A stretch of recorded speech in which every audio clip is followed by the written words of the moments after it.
দরবেশ আছে, দরবেশ আছে। দরবেশ বাবা নাই। বৎস তোর কি হয়েছে? এই বৎস তোর কি সমস্যা বল?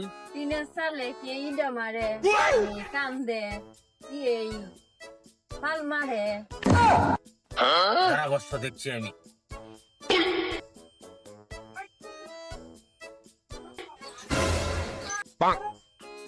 এই বৎস তোর বাড়িতে এক মস্ত বড় এক আত্মা লুকায়িত আছে তোর ক্ষতি করার জন্য।